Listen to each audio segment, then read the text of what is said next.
औज़ुबिल्लाहिमिनश्शैतानिर्रजीम बिस्मिल्लाहिर्रहमानिर्रहीम। अस्सलाम वालेकुम। आज हम मज़मून साइंस जो है 8वीं जमात का देखेंगे, जिसमें हम सबक का उन्वान है हरारत की पैमाइश और असरात। इस सबक में हम हरारत को किस तरीके से नाप सकते हैं और उसका क्या असर होता है उसके बारे में देखेंगे। सबसे पहले हरारत की इकाई के बारे में गौर करेंगे तो निज़ाम SI निज़ाम में हरारत की इकाई जूल और CGS निज़ाम में कैलोरी है। जैसे हम मीटर और उस तरीके से नापते हैं तो SI निज़ाम होता है। सेंटीमीटर नापते हैं उसको कहा जाता है CGS निज़ाम। इस तरीके से यहाँ पर होते हैं। अभी इसके हरारत के ज़राए सबसे पहले देखते हैं किस किन चीज़ों से हरारत हासिल होती है। सबसे पहले हम देखते हैं कि यहाँ पर हरारत हमको हासिल होती है सूरज की रोशनी से। मालूम है सभी को कि गर्मी कितनी लगती है। सूरज की रोशनी जब सर पे आ जाता है सूरज तो कितनी गर्मी लगती है, तो ये सबसे बड़ा ज़रिया है। इसके अलावा ज़मीन से भी हमको बहुत सारी हरारत मिलती है। आपको मालूम होगा ज़मीन में लावा रहता है, जिसकी वजह से कई बार जो है लावा फट के जब बाहर आता है तो हरारत खारिज होती है। तो यहाँ पर ज़मीन भी एक मेन ज़रिया है जो हरारत खारिज करता है। इसके अलावा ज़मीन में बहुत सारे ऐसे मादनियात पाए जाते हैं जिनकी बिना पर ये हरारत हासिल होती है। जैसे कोयले में हमको मालूम है कोयला जलाने से हमको हरारत हासिल होती है। इसके अलावा पेट्रोल है, डीज़ल है, इन सब से भी हमको हरारत हासिल होती है, क्योंकि इनको हम जलाते हैं तो इससे ज़्यादा हरारत हासिल होती है। इसके अलावा हम जो है यहाँ पर गौर करते हैं तो बरकी तवानाई जो होती है उसके ज़रिए से भी हम हरारत हासिल होती है। बरकी तवानाई से के ज़रिए से किस तरीके से हरारत पैदा की जाती है तो इस्त्री है, बरकी चूल्हा है वगैरह से भी बर्क जो है हासिल की जाती है। इसके अलावा जो है यहाँ पर जौहरी तवानाई के ज़रिए से जौहरी तवानाई का हम यहाँ पर देखेंगे तो यूरेनियम, थोरियम जैसे अनासिर को जो है तोड़ दिया जाता है और उसमें से जौहरी तवानाई हासिल की जाती है, जो कि बहुत ज़्यादा इसमें तवानाई हासिल होती है। और ये जौहरी तवानाई का जो है यहाँ पर प्रोजेक्ट के वगैरह के तौर पे भी इस्तेमाल किया जाता है। इसके अलावा हमारे को जो हवा का जो ज़रिया है एक और है वो हवा। हमारे अतराफ हवा मौजूद रहती है और काफ़ी मिक़दार में उसमें हरारत पाई जाती है। यह आपको दिख रहा होगा, ये यहाँ पर इस तरीके से जो पैराशूट ऊपर आसमान में जा रहे हैं तो ये यहाँ पर नीचे से जो जलाया जाता है तो इसमें भी ये ऊपर की तरफ क्यों जाते हैं तो हवा की वजह से। अब इसके बाद हम देखते हैं दर्जा हरारत क्या है। अगर हम यहाँ पर गौर करते हैं तो 3 बॉटल पानी लेते हैं, अलग अलग तीनों, इसमें 3 बर्तन में पानी लेते हैं। पहले बर्तन में अलीफ में हम जो है यहाँ पर सर्द पानी लेते हैं, बे में गर्म लेते हैं और जीम बोतल में जो है यहाँ पर दोनों का थोड़ा थोड़ा पानी लेते हैं। पहले अलीफ और बे में हाथ रखते हैं कुछ देर तक, 3 मिनट तक, और फिर ये निकाल करके हम दोनों एक साथ जीम में डालते हैं। तो हमको एक हाथ पे जो है जिस पे सर्द में था वहाँ पर हमको गर्म महसूस होता है, लेकिन जो गर्म था उस पे हमको समझ में नहीं आता। यानी दर्जा हरारत हम छू करके महसूस नहीं कर सकते, लेकिन कुछ चीज़ों से हमको पता चलता है इसमें दर्जा हरारत बढ़ता है। हरारत देने से दर्जा हरारत बढ़ता है। कैसे बढ़ता है तो जो सालमात रहते हैं एक दूसरे से जुड़े हुए रहते हैं और इनमें जो है एक हरकत होती है, इस हरकत को कहा जाता है तवानाई बिल हरकत। और ये तवानाई बिल हरकत की वजह से एक दूसरे से दूर होते जाते हैं और जिसमें की वजह से गर्म जो सालमात रहते हैं वो बहुत ज़्यादा दूर हो जाते हैं, जिसकी बिना पर हमको ये समझ में आता है कि ये गर्म जो सालमात रहते हैं, गर्म जो रहते हैं, उनके आपस में जोहरों जो होते हैं एक दूसरे से वो ज़्यादा तेज़ी से हरकत करते रहते हैं, एक दूसरे से दूर दूर जल्दी जाते हैं बनिस्बत सर्द चीज़ों के। तो इसी तरीके से दर्ज हरारत भी जो यहाँ पर जो है शय की हरकत की वजह से कुल तवानाई बिल हरकत के औसत पर मुनहसर होती है। अगर उनमें औसत ज़्यादा मसावी रहा तो दर्ज हरारत मसावी होगा, नहीं उस हिसाब से इसमें फ़र्क महसूस होता है। अब इसके बाद हम देखते हैं कि किसी शय की हरारत किस तरीके से नापी जाती है। हमको मालूम है यहाँ पर जैसे हम किलोमीटर मीटर फासला नापते हैं, इसी तरीके से हरारत नापने के लिए हम लोग यहाँ पर इकाइयों का इस्तेमाल करते हैं, जिसमें यहाँ जो है डिग्री सेंटीग्रेड और दर्जा हरारत खास नापने के लिए, और इसके अलावा छोटी इसकी इकाई होती है डिग्री फ़ारेनहाइट, और उससे भी छोटी इकाई होती है जो है केल्विन। यहाँ पर हमारे सामने ज़ाब्ता है जिसमें बताया गया है कि फ़ारेनहाइट में 32 निकालते हैं उसमें, और उसके तकसीम 9 से देते हैं तो हमारे डिग्री सेंटीग्रेड का 5वां हिस्सा निकलता है। इस तरीके से केल्विन उससे भी छोटी इकाई है।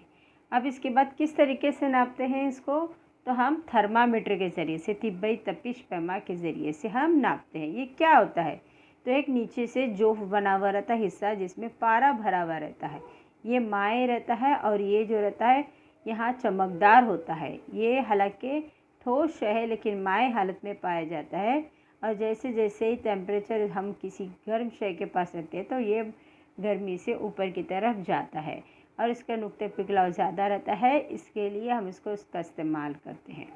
तो यहाँ पर ये हम तिब्बई तपिश पैमा की शक्ल देख रहे हैं जो ज़्यादातर डॉक्टर्स इस्तेमाल करते हैं यहाँ पर। और ये जो होता है डिग्री सेंटीग्रेड और फ़ारेनहाइट दोनों में होता है।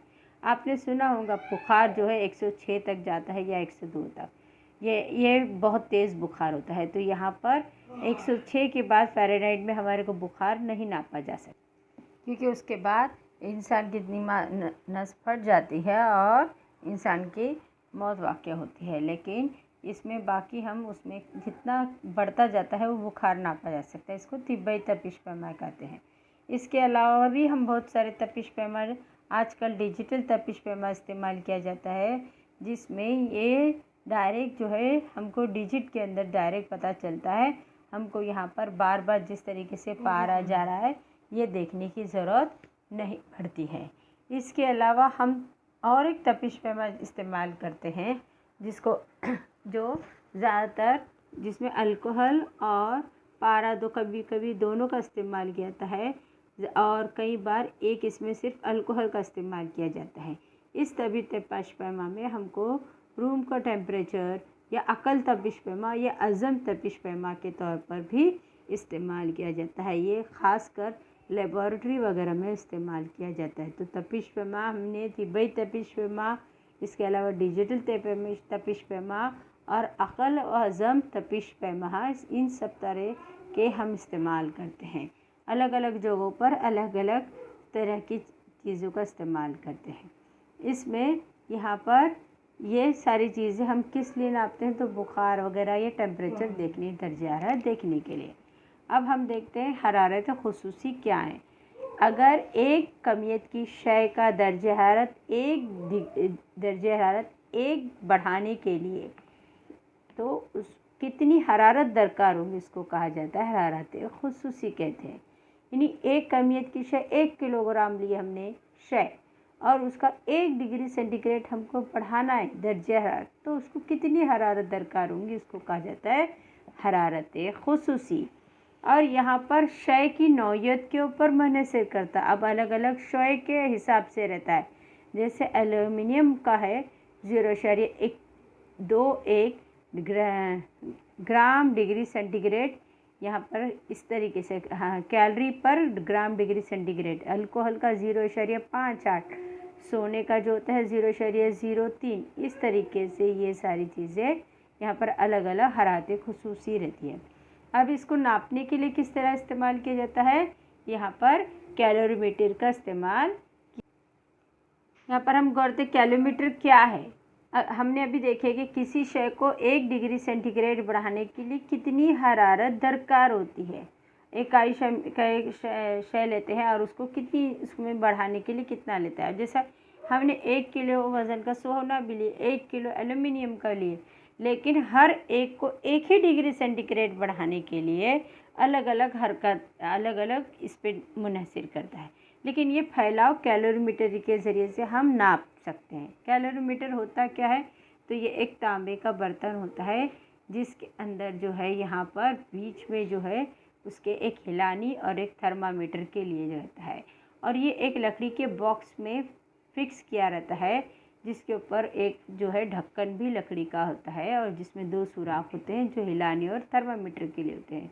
जो शय को गर्म हमको हरारत देखनी है उसको अंदर डाला जाता है, उसमें पानी लिया जाता है, उसका मसावी आब लिया जाता है, उसमें डाला जाता है। उसकी वजह से वो माय गर्म हो जाता है और उसमें जितनी भी हरारत खारिज की जाती है हम उसको इस तरीके से नाप सकते हैं। तो यहाँ पर बर्तन अगर कैलोरीमीटर के अंदरूनी बर्तन जो कमियत के हैं वहाँ पर हम लेते हैं MC और उसका दर्जा हरारत T1 है, तो इसमें रखिए कि पानी की कमियत MW है, तब पानी का दर्जा हरारत कैलोरीमीटर के दर्जा हरारत के बराबर यानी T1 होगा। अगर इसमें MO या कमियत और TO दर्जा हरारत वाली शय डाल दी जाए तो T1 और TO से ज़्यादा होने की वजह से वो शय अपनी हरारत पानी और कैलोरीमीटर को देगी और जल्द ही तीनों का दर्जा हरारत मसावी हो जाएगा। तो यहाँ पर इस तरीके से यहाँ अगर हम किसी की शय का हम कैलोरीमीटर कम निकालते हैं तो वहाँ पर Q = M ज़र्ब डेल्टा T ज़र्ब C, ये जो होता है हरारत खुसूसी होता है और डेल्टा T जो है यहाँ पर दर्जा हरारत में फ़र्क को दिखाया गया है। अब यहाँ पर उस शय की कुल हरारत जो किस तरीके से होंगी, तो कैलोरीमीटर ने जितनी जज्ब की है और साथ ही साथ पानी में जितनी जज्ब की गई है, इन दोनों का मजमुआ निकाले तो उस शय की जो है पूर्व कुल कैलोरी हरारत होंगी। यहाँ अगर गौर करते हैं Q0 यानी शय का अगर QO0 का देखा गया तो M ज़र्ब डेल्टा T ज़र्ब C, इसी तरीके से पानी का देखते हैं MW ज़र्ब डेल्टा T ज़र्ब CW। तो इसी तरीके से यहाँ पर C का अगर हम टोटल देखते हैं तो MC ज़र्ब डेल्टा T ज़र्ब C। तो यहाँ ये पूरी तरीके से हमको पता चलता है कि यहाँ पर हम अगर पूरी इसकी निकालते हैं, उस शय की हरारत निकालते हैं, तो हमको पहले पानी और कैलोरीमीटर की दोनों की मजमूई निकालना पड़ेगा, जब हम आसानी से उस शय की हरारत निकाल सकते हैं। अब इसके बाद अब देखते हैं हरारत के असरात किस तरीके से होते हैं, ठोस अशिया में कैसा फैलाव होता है।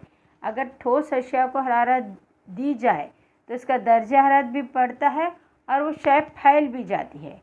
जैसे तुमको मालूम है कि बर्फ़ को बाहर रखते हैं तो उसका दर्जा हरारत बढ़ता है, बाहर की बनी वो ठंडा रहता है, फ्रिज में रहता है तो ना ये रहता है, फिर फैलने लगता है। इसी तरीके से मोमबत्ती भी अगर हम गर्म करेंगे तो फैलने लगती है, तो उसमें जो है वो फैलाव होता है। और फैलाव जो होता है ये हरारत की वजह से ठोस माय गैस तीनों में फैलाव पैदा होता है। अगर ठोस में फैलाव कभी कभी खती तौर पर होता है, किस तरीके से, तो यहाँ पर एक सतह मतलब इजाफा जो है सलाख की लंबाई बढ़ जाती है अगर गर्म करते हैं तो ये खती तरीके से फैलता है। तो यहाँ लंबाई अगर L1 इस दर्जे हरारत जो होता है T1 और T2 तक बढ़ने पर इसकी लंबाई L2 हो जाती है। तो इस तरीके से डेल्टा T क्या होता है, T2 माइनस T1, बाद की जो हरारत होती है वो माइनस पहले की हरारत, पहले इस दर्जे हरारत, इस तरीके से हम निकालते हैं। तो यहाँ पर L2 बराबर इसका ज़ाब्ता बनता है L1 ब्रैकेट में 1 plus delta lambda delta T। यहाँ पर इस तरीके से यहाँ पर लैम्बडा जो है तनासुब है का मुस्तकिल है और यहाँ एक खती फैलाव की शरह कहते हैं। कितना एक इस पे कितना फैल सकता है, कितना उसमें फैला होता है, उस तरीके से इसको नापने के लिए लैम्बडे का इस्तेमाल किया जाता है। अब इसी तरीके से यहाँ पर ठोस का सतही तरीके से भी फैलाव होता है। अगर धातु कुर्रे को हम गर्म करते हैं तो उसकी सतह बढ़ जाती है, गोल धातु कुर्रा लेते हैं तो उसको सतह बढ़ जाती है और उसमें फैलाव पैदा हो जाता है। तो इसी तरीके से यहाँ पर उसी ज़ाब्ते को इस तरीके से लिखा गया है कि A2 = A1 ब्रैकेट में 1 जमा सिग्मा डेल्टा T। यहाँ पर सिग्मा जो है सतह की फैलाव के लिए इस्तेमाल किया गया है। अब इसके बाद जो है यहाँ पर हम दूसरा देखते हैं कि ठोस में हजमी फैलाव भी होता है, यानी उसका हजम बढ़ जाता है। तो यहाँ पर लंबाई, चौड़ाई, ऊंचाई तीनों का जो फ़र्क हो जाएगा, बढ़ जाएगा, उसको कहा जाएगा हजमी फैलाव। तो यहाँ पर अगर टुकड़े को गर्म करते हैं, किसी चादर की तरह ठोस जो शय को गर्म करते हैं, तो उसमें उसका हजम बढ़ जाता है। यहाँ पर अगर हम गौर करेंगे तो पटरियों की दरमियान में जगह छोड़ दी जाती है। क्यों छोड़ दी जाती है? ताकि वो गर्म से जब आगे की तरफ सब तरीके से बढ़ती है, चौड़ाई में, ऊंचाई में, सब में बढ़ती है, तो वो एक के ऊपर ना चढ़ जाए, जिसकी वजह से हादसा हो सकता है। तो इसमें जो है यहाँ पर खाली जगह छोड़ दी जाती है। तो हजम के लिए यहाँ पर इस्तेमाल किया जाता है वी, और इसमें जो है लैम्ब्डा की जगह यहाँ पर जो है बीटा का इस्तेमाल किया जाता है। इसी तरीके से माय में भी जो है यहाँ पर हम उसी तरीके से हजम के ज़रिए से ही नापते हैं। तो यहाँ पर इसका भी ज़ाब्ता उसी तरीके से बनेगा, V2 = V1 ब्रैकेट में 1 जमा बीटा डेल्टा टी। इसी का इस्तेमाल हम यहाँ पर करते हैं। डेल्टा टी है दर्जे हरारत में फ़र्क, और V2 और V1 माय की इब्तिदाई और आखिरी यहाँ पर में फैलाव, माय का फैलाव की शरह को कहा गया। अब यहाँ पर गैस का फैलाव किस तरीके से? गैस का जो मुकर्रर हजम नहीं होता, हरारत मिलने पर इस पर फैलाव ही होता जाता है। इसीलिए अगर एक बोतल में बंद कर दिया जाता है, उसका हजम नहीं बढ़ सकता, बल्कि इसका दबाव में इजाफा होता जाता है। और इसी हिसाब से इसकी कसाफत जो है यहाँ पर हम देखते हैं कमियत बटे हजम। इस ज़ाब्ते से हम बोतल की गैस का दर्जा हरारत बढ़ाने पर इसका इस्तेमाल कर सकते हैं। इसके लिए भी हम यही ज़ाब्ता इस्तेमाल करते हैं, V2 = V1 1 plus beta delta T. यहाँ पर V2 और V1 गैस के मसावी दबाव पर है, आखिरी और इब्तिदाई हजम है, जबकि बीटा जो गैस की मुस्तकिल दबाव का फैलाव की शरह है, और डेल्टा टी दर्जे हरारत में फ़र्क को ज़ाहिर करता है। इस तरीके से यहाँ पर सबक ख़त्म होता है। उम्मीद है आप सबको ये सबक अच्छे से समझ में आया होगा। शुक्रिया आप सब तमाम का।